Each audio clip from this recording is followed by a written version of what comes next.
¿Cómo se llama el proceso histórico que se desarrolla entre 1009 y 1031 y supone la disgregación en diferentes reinos de taifas del Califato de Córdoba hasta su desaparición? Explique brevemente qué evolución política siguió el Islam peninsular, es decir, al-Ándalus, hasta la conquista de Granada en 1492. Esta pregunta no ha caído, que yo sepa, en ningún examen de selectividad de la prueba de acceso a la universidad en Andalucía. Y sin embargo, creo que puede caer. Por eso precisamente he decidido plantearla y contestar a ella. La respuesta sería fitna, la fitna de Al-Ándalus, ese proceso que se desarrolla entre 1009 y 1031, mediante el cual se discute la autoridad del califa de Córdoba y van apareciendo una serie de reinos que fragmentan Al-Ándalus, se conoce como fitna.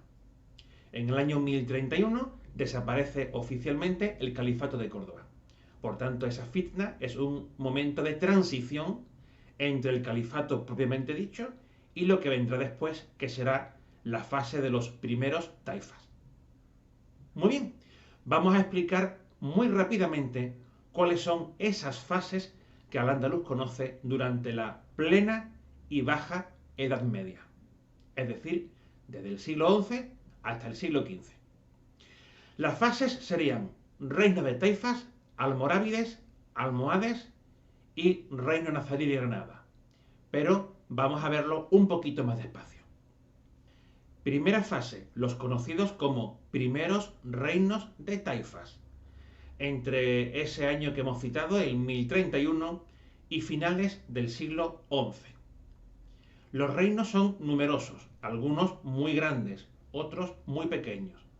Pero todos ellos tienen algo en común, que desde 1031, desaparecido oficialmente ya el Califato de Córdoba, tienen la pretensión de reivindicar ser los auténticos herederos del Califato cordobés, y eso se va a manifestar muy bien en el arte. Es el caso de la Aljafería de Zaragoza. Van a hacer un enorme esfuerzo material por ofrecer en ese palacio una suntuosidad equiparable a la que había tenido el Califato cordobés. Dentro de esta etapa, conocida como los primeros taifas, hay que señalar un año muy importante, el 1085. En ese año los cristianos conquistan Toledo, la antigua capital de la Hispania visigoda. Eso es un hecho simbólico muy importante porque va a estimular a los cristianos a avanzar más. Y también es un hecho material muy importante porque el pánico de los musulmanes es tal que van a llamar estos reinos de taifa en su auxilio a los almorávides, que eran un pueblo norteafricano, una civilización norteafricana que venía del desierto del Sahara y que van a ir formando un imperio. Así que así pasamos a la segunda fase, el imperio almorávide, que se desarrolla desde finales del siglo XI hasta los años 40 del siglo XII, es decir, aproximadamente medio siglo.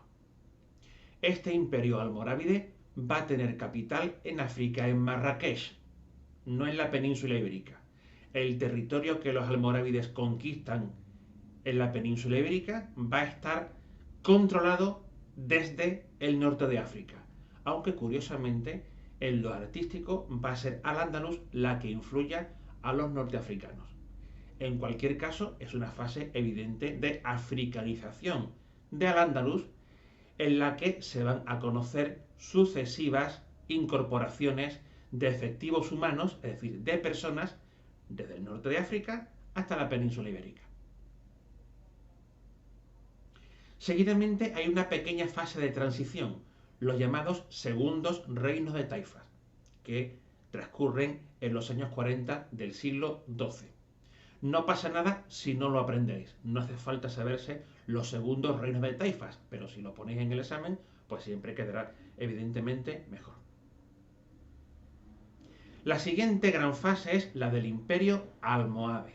El imperio almohade se desarrolla desde mediados del siglo XII, concretamente desde 1145, hasta los años 40 del siglo XIII. Es decir, un periodo de un siglo aproximadamente. Este imperio almohade, de nuevo, va a conectar África con Al-Ándalus, pero en este caso la capital no va a estar en África.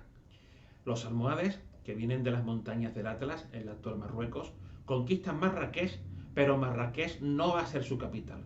Su capital va a ser Sevilla. Y en ella, precisamente, los almohades se van a encargar de construir una nueva gran mezquita aljama. La anterior, la mezquita de Ibn Abbas, que se encontraba donde hoy está la iglesia de El Salvador, va a ser reemplazada como aljama por un nuevo y gran edificio cercano al Alcázar. Hoy de esa gran mezquita aljama solamente queda la torre, la Giralda, porque la gran sala de oraciones fue derribada por los cristianos siglos más tarde para construir la actual catedral tardogótica. En este imperio almohade se ha hablado también de una fuerte africanización de Al-Ándalus. Efectivamente es un periodo en el que también entran muchos efectivos humanos, concretamente bereberes, y sabemos a ciencia cierta que va a haber, por tanto, una mezcolanza de población más acusada que en siglos anteriores, de tal manera que ya no está claro que la inmensa mayoría de los musulmanes que habitan Al-Ándalus sean descendientes de antiguos hispanoromanos, es decir, de cristianos que se habían convertido al Islam, sino que ahora sí va a haber cantidades importantes de población que vienen de África. ¿En qué tanto por ciento? No lo sabemos. Esta época, la época de los almohades, es justamente aquella en la que Jerez de la Frontera, Sharish, va a alcanzar un mayor desarrollo. Sharish ya existía desde siglos atrás, pero es con los almohades con quienes adquiere una mayor importancia. Se ha dicho que el imperio almohade fue muy fuerte y muy estable. No es cierto. Las últimas investigaciones apuntan a que desde el primer momento sufrió una fuerte inestabilidad. Y los cristianos supieron hacerse fuertes frente a ellos. De tal manera que en el año 1212 los cristianos se unen para enfrentarse a los almohades en una batalla que va a ser decisiva, la batalla de las Navas de Tolosa, que vence, evidentemente, los cristianos y abre a estos las puertas del Valle del Guadalquivir. De tal manera que a partir de ese año 1212 el imperio almohade comienza a desmoronarse, de tal manera que se va a entrar en una nueva fase de transición, los llamados terceros reinos de taifas, que discurren más o menos a mediados del siglo XIII. No hace falta que os aprendáis estos terceros reinos de taifas, no os preocupéis por ello. Pero sí que de esos breves reinos de taifas, de esos breves terceros taifas, va a sobrevivir uno, el de Granada.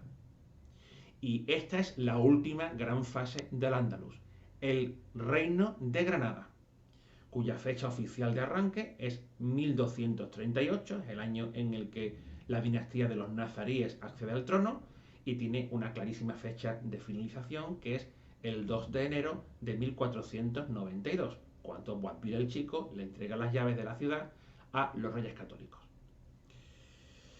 Esta fase tan dilatada, más de 2 siglos, va a ser una fase que va a conocer en la frontera periodos de enfrentamientos y periodos de paz.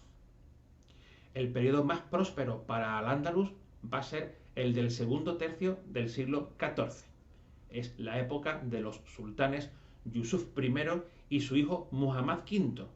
Este Muhammad V, por cierto, es vasallo y amigo del monarca de Castilla, Pedro I el Cruel o Pedro I el Justiciero, como queráis. De tal manera que es en esos años cuando se levantan los edificios más conocidos de la Alhambra, el Palacio de Comares, que levanta Yusuf I, y el Palacio de los Leones, que levanta Muhammad V. En cualquier caso, ese reino va a ser débil y, como ya sabéis, a partir de 1482 los reyes católicos van a comenzar una guerra, la Guerra de Granada, que acabará con la existencia de este emirato. De tal manera, resumidamente, que tenemos cuatro grandes bloques. Primeros taifas, Imperio almorávide, Imperio almohade y Reino de Granada. Todo ello mientras en el norte, en los reinos cristianos, se desarrolla la civilización de la plena y baja Edad Media, con sus dos grandes estilos, el románico en los siglos XI y XII y el gótico en los siglos XIII, XIV y XV. Lo digo simplemente para que contextualicéis aquello de lo que estamos hablando. Espero que os haya servido de utilidad.